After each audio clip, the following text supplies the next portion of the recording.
Selamat pagi. Kita bertemu kembali lewat renungan harian HKBP ST Mekar di akhir pekan ini, Sabtu tanggal 26 April 2025. Biarlah kasih karunia Allah oleh pengasihan Yesus Kristus senantiasa memelihara kamu sekalian. Amin. Baiklah saudara yang dikasihi Tuhan, firman Tuhan yang menyapa kita pada pagi ini diangkat dari kitab yang disampaikan oleh Rasul Paulus di Galatia 4 ayat 28. Demikian kebenaran firman Tuhan. Dan kamu saudara-saudara, kamu sama seperti Ishak, adalah anak-anak janji.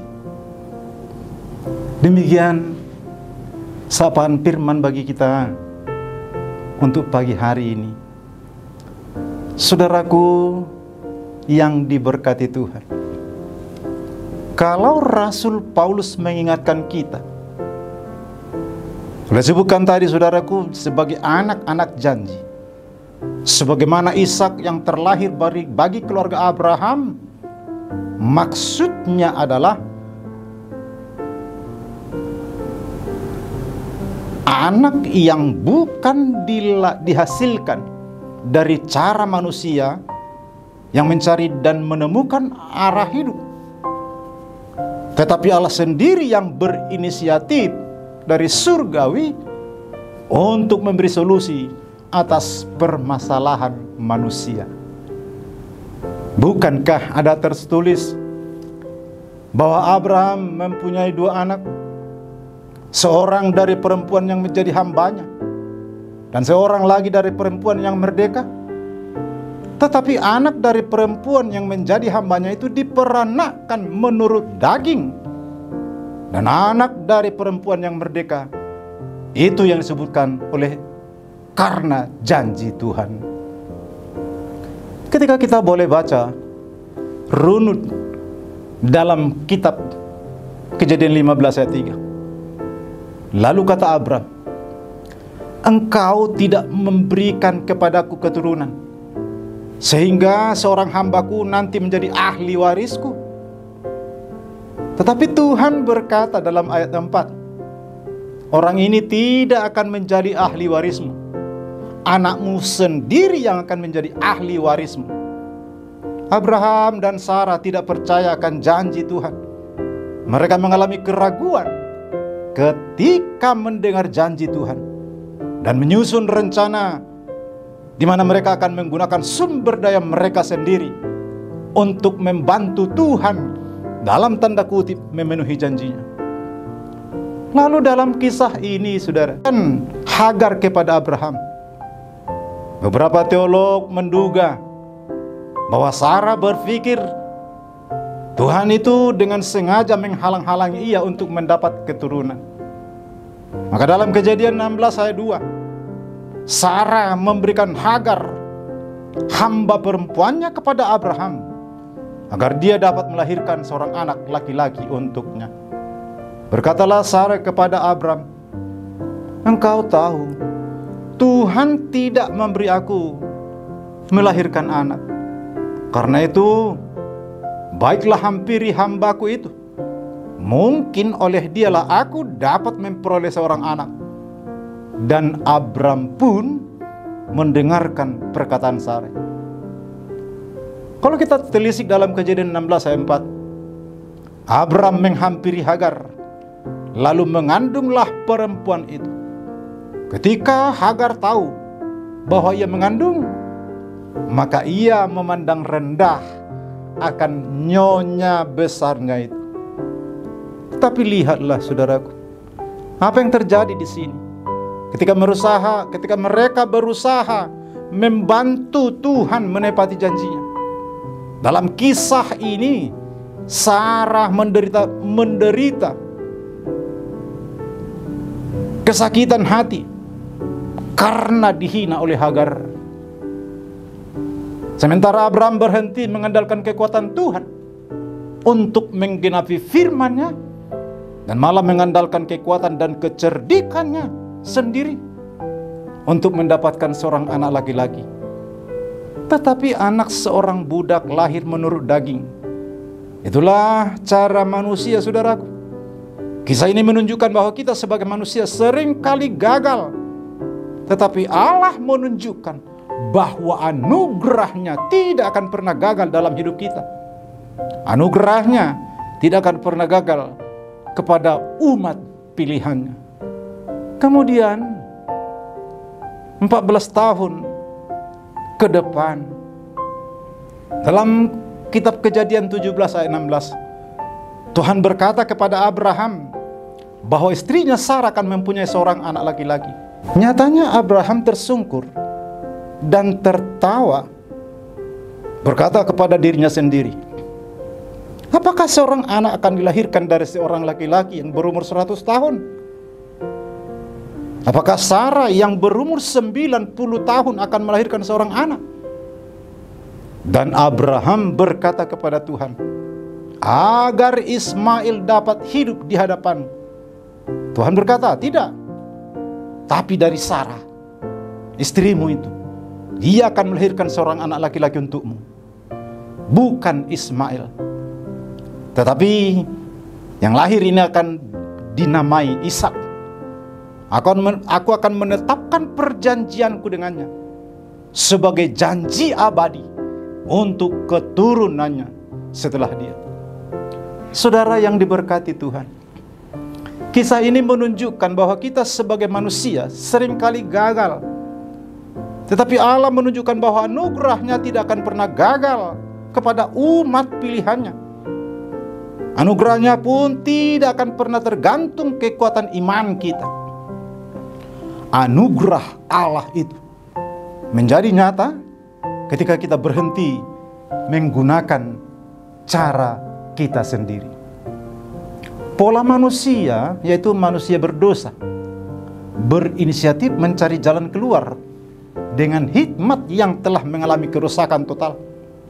Sedangkan pola Injil, yaitu kuasa Kristus yang kudus, berinisiatif memberikan jalan keluar kepada seluruh umat berdosa. Lihat, Allah ingin kita berhenti menggunakan cara dan pola manusia, karena itu akan memperbudak. Hanya anugerahnya, saudara, yang boleh sungguh membebaskan kita. Itulah sebabnya renungan kita pagi ini mengingatkan kalau kita hadir di dunia ini bukanlah terikat oleh kelahiran jasmani, tetapi sungguh menjadi anak-anak janji Tuhan. Mari kita camkan bahwa Tuhan Allah di dalam kemurahan, di dalam pengasihan Kristus Yesus menyatakan bahwa kehendak dan kedaulatannya itulah yang tidak akan boleh dibatasi oleh dan dengan cara apapun, terutama dari prinsip pemikiran manusia. Dialah saudara berserah diri hanya dalam rangkulan pengaturan kuasa Tuhan itu. Amin.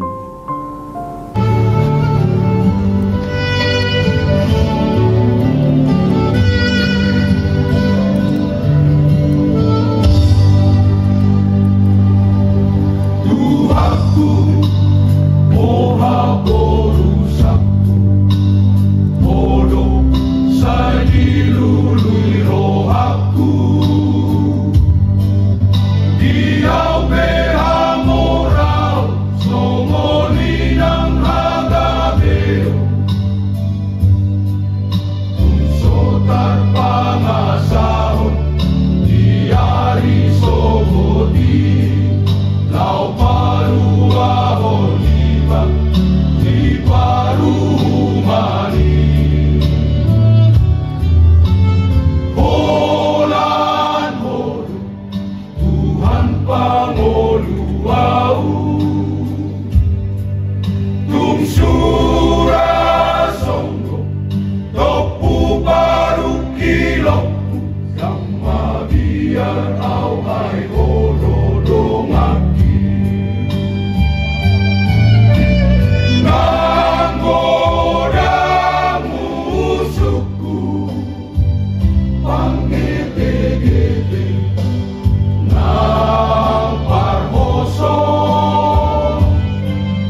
Raja si Parmonami,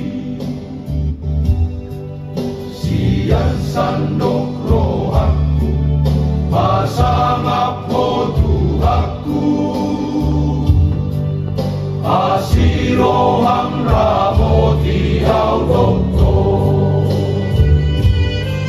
siyan nasa rohaku, pasangap mo tuhaku, asirohang ramo tiyaw doktor.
Lambungmu,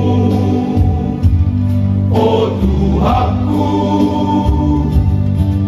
pinuji magoanmu, Raja si Parmonagi, siyan sandok rohaku, pasangap oh Tuhanku, asirohang ramo tiyaw doktor, siyan nasa rohaku, pasangap po tuhaku, asirohang ramo tiyaw doktor.